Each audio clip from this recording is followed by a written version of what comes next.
Good morning everyone. We are now live for the Premier Conference of Civil Works Projects. Mr. Chairman, the floor is yours. Thank you, Mr. Danny. Before we start the private conference, may I request the procurement unit for our prayer? Let us all stand, please. Okay,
May I request Engineer Jackie to read the attendance? Good morning, everyone. Today will be the private conference for civil works. Before we start the private, allow me to acknowledge the presence of everyone. Let me start with Engineer Rafael A. Barangay, Chairperson. Present. Engineer Charlie A. Caracao, Back Chairperson. Engineer Roy M. Kamawatan, Back Member. Present. Engineer Henry R. Pasqua, Back Member. Present. Engineer Bernardino M. Castro Jr., DPWH Member. Present. Engineer Roger R. Barnacha Jr., DPWH Member. Present. And Engineer Danilo Arapanan, Head of the Council. Present, ma'am. Veteran Mayko, Maria. Ms. Katrina Lane Katasa. Present. And yours truly, Jacqueline Makaygay. We have a representative from JW Construction and Supply, Ms. April Marino, present, and one observer, Engineer Joseph B. Kabuya, representative of national government. Based on the attendance, Mr. Chairperson, there is a call. Thank you, Ma'am Jackie. Today's procurement activities, we have 4 projects for our private conference. And may I request Engineer Roger Alpatnatia, DPWH member, to explain the descriptions of what's to be done for these 4 projects. Waiting for PF 0035, 36, 37, and 38.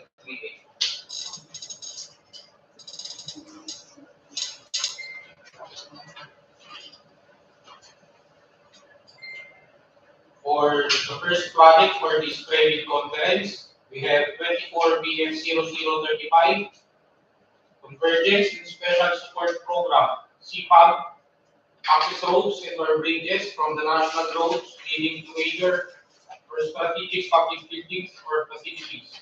Construction of roads, Barangay Bantug, Barangay San Rafael, Roxas, Isabela.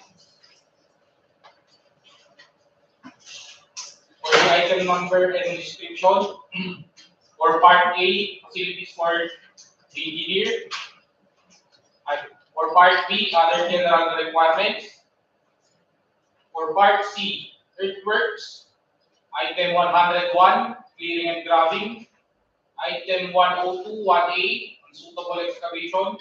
Item 104, 2A, embankment from barrow, common soil. Item 105, 1A, subgrade preparation, common material. For Part D, Item 200, aggregate sub-base course. For Part E, surface course, item 311 C1, PCCP, unreinforced 0.23 meters thick for 14 days. That's all for 24 BF0035.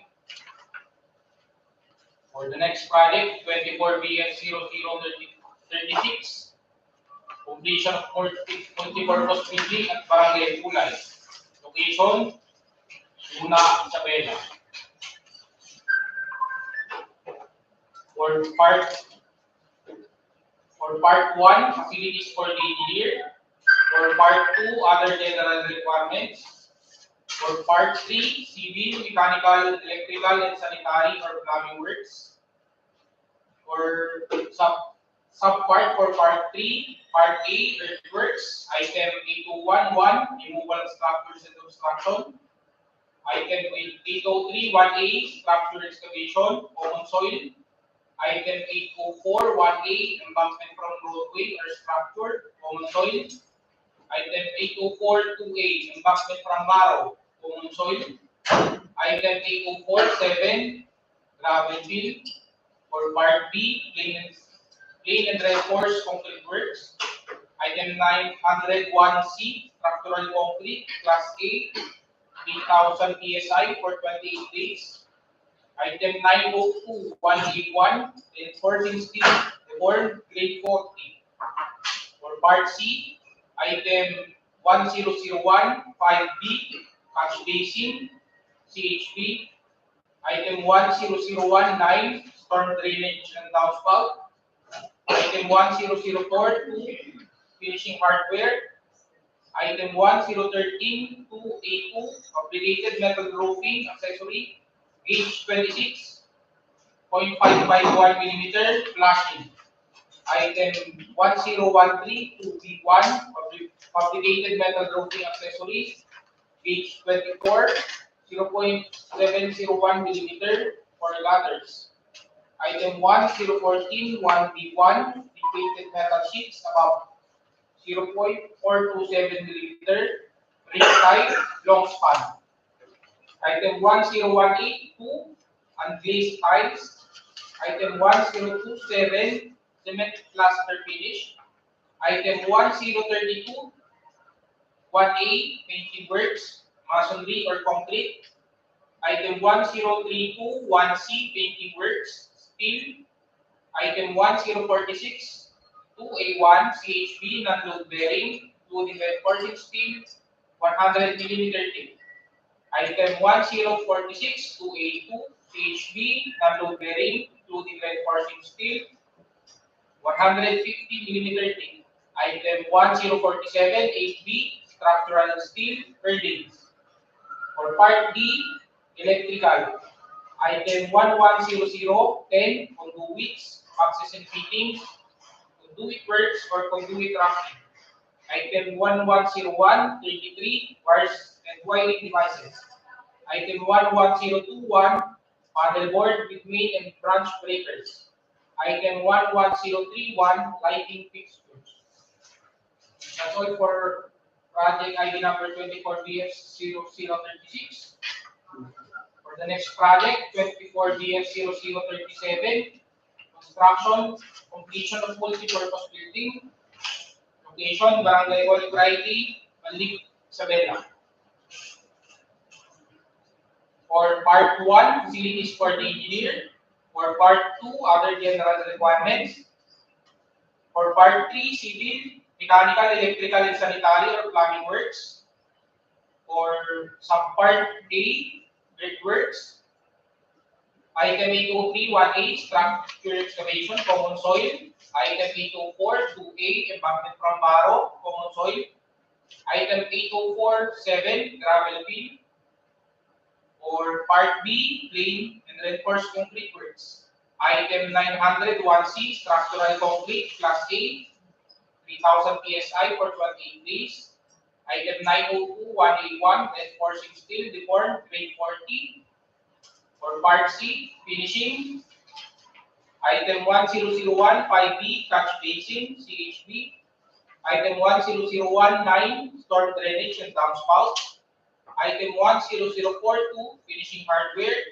Item 10132A1, fabricated metal roofing accessory. Page 26, 0.551 millimeter, reach or hip roof. Item 10132A2, fabricated metal roofing accessory. Page 26, 0.551 millimeter for flashing. Item 10132B1, fabricated metal roofing accessory. Page 24, 0.701 millimeter for gutters. Item 10144 B1, pre-painted metal sheets above 0.427 millimeter, big type, long span. Item 10271, cement plaster finish. Item 10321A, painting works, masonry or concrete. Item 10321C, painting works for 1, CHB non-load bearing, including reinforcing steel, 100 millimeter thick. Item 1046282, CHB non-load bearing, including reinforcing steel, 150 millimeter thick. Item 10474A, metal structure accessories, bolts and rods. Item 10474B, metal structure accessories, third buckle. Item 10475B, metal structure accessories, sagrants. Item 10475C, metal structure accessories, cross bracing. Item 10478A, structural steel trusses. Item 10478B, structural steel purlins. Item 1100 for part D, electrical. Item 1100, 10 conduits, boxes and fittings, conduit works, or conduit wrapping. Item 1101, 33, wirings and wiring devices. Item 11021, panel board with main and branch breakers. Item 11031, lighting fixtures. That's all for project ID number 24BF0037. Next project 24BF0038. Construction, completion of multi-purpose building. Location, Barangay Mararigue, San Manuel, Isabela. For item number and description, for part 1, facilities for the engineer. For part 2, other general requirements. For part 3, civil, mechanical, electrical, and sanitary or plumbing works. Subpart A, earthworks. Subpart B, plain and reinforced concrete works. For subpart B, item number 901C, structural concrete, class A, 3,000 PSI for 28 days. Item 90218-1, reinforcing steel, deworm, grade 40. Item 9032, formworks and false works. For part C, finishing. Item 1001, 5B, catch basin, CHB. Item 10018, sewer line works. Item 10019, storm drainage and downspout. Item 10024, plumbing fixtures. Item 1002, 24, cold water lines. Item 1003, 1A1, ceiling, 4.5 millimeter, metal frame, fiber cement board. Item 1003, 1E2, ceiling, metal frame, pre-painted metal panel. Item 1003, 17, carpentry and joinery works. Item 10042, finishing hardware. Item 1007, aluminum frame, glass door. Item 1038, 0082, aluminum glass window, owning or sliding or fixed. Item 10101, frames, jumps, seal, head, transoms, and mullions. Item 10102A, doors, flush. Item 1013 2A1, fabricated metal roofing accessory, page 26, 0.551 millimeter, ridge or hip roof. Item 13282, fabricated metal roofing accessory, gauge 26, 0.551 millimeter, flashing. Item 10132B1, fabricated metal roofing accessory, gauge 24, 0.701 millimeter, for gutters. Item 10141B1, repainted metal sheets, above 0.427 millimeter, corrugated long span. Item 10181, glazed tiles and trims. Item 10182, unglazed tiles. Item 10271, cement plaster finish. Item 10321A, painting works, masonry or concrete. Item 10321B, painting works, wood. Item 10321C, painting works for steel. Item 10381, reflective insulation. Item 10431, PVC doors and frames. Item 1046281, CHB, non-load bearing, including reinforcing steel, 100 millimeter thick. Item 1046282, CHB, non-load bearing, including reinforcing steel, 150 millimeter thick. Item 10478A, structural steel or trusses. Item 10478B, structural steel for purlins. Item 10511, railings. For Part D, electrical. Item 110010, conduits, boxes and fittings. Conduit works, conduit wrapping. Item 110133, wires and wiring devices. Item 11021, panel board with main and branch breakers. Item 11031, lighting fixtures. For subpart E, mechanical. Item 120038, air conditioning, package or split type. That's all for item and product ID number 24 BF000013. Thank you, Engineer Hablancha. Well explained the description of work. May I request our Engineer Charlie A. Marapao, our Vice Chairperson, to continue the bidder's checklist of requirements for each bid, including technical and financial proposals. For the bidder's checklist of requirements for each bid, including technical and financial proposal. For the technical proposal, shall contain the following. Number one, security.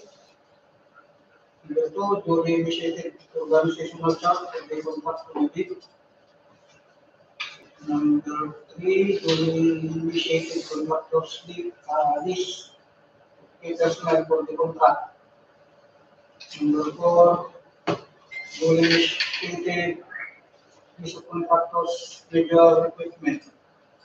Number five, short statement in prescribed form. And for the financial proposal, shall contain the following.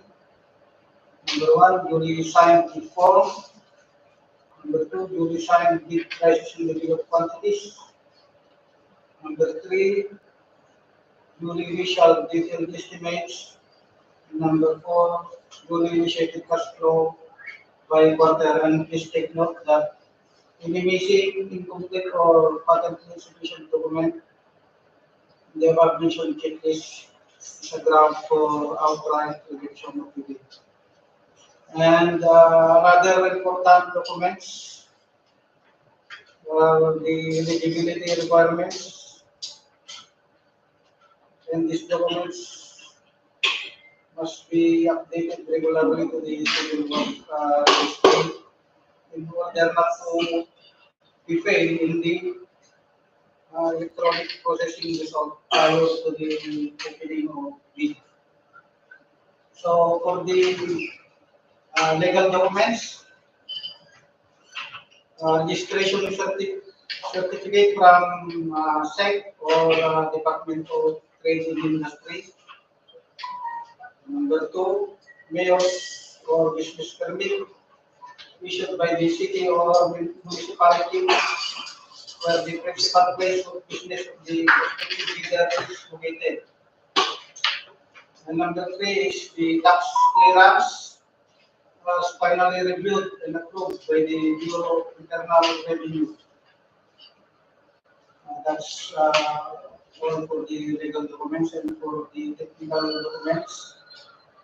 Statement of the prospective bidder of all its ongoing government and private contracts, including contracts awarded but not yet started, if any, whether similar or not similar in nature and complexity to the contract to be bid. Number 2, statement of bidder's single largest completed contract or SLCC, similar to the contract to be bid. And number 4,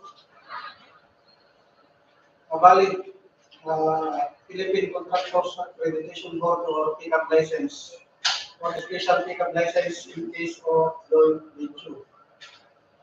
And for the financial documents, the prospective bidders audited financial statements showing, among others, the prospective bidders' total and current assets and liabilities, staff received by the BIR or each duly accredited and authorized institution for the preceding calendar year, which should not be earlier than 2 years from the date of bid submission. And the prospective bidders' computation of net financial contracting capacity or the net issue. So, Thank you, Director. For the real estate bidders checklist of requirements. In addition, I just want to read some of the provisions of the invitation to bid. The contractor's representative shall be the individual authorized to act on behalf of the contractor for the purposes of the contract under duly executed power of authority. For the SPA requirements, any employee within the organizational structure of the company with company ID. The SPA shall include the project's contract number to be purchased by the contractor's representative. As specified under DO 127, Series of 2018 states that if at the time of the post-qualification procedure, the bank verifies that any of the deficiencies is due to the contractor's fault or negligence, pursuant to 34.3b of the revised of the 2016 revised implementing rules and regulation of the Republic of number 9184, 2016 RIR of RA 9184, the procuring entity shall disqualify the contractor from the award without paying right to reimburse fees and incidental costs paid for the procurement of the price structure contract subject of the bid.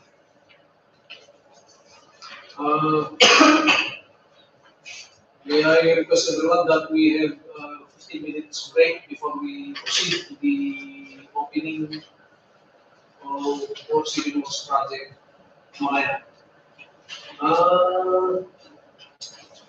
Baba na yung announcement ninyo.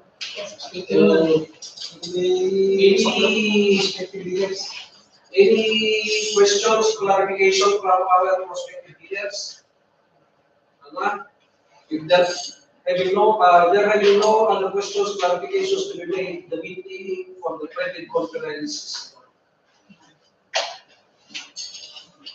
15 minutes break lang tayo.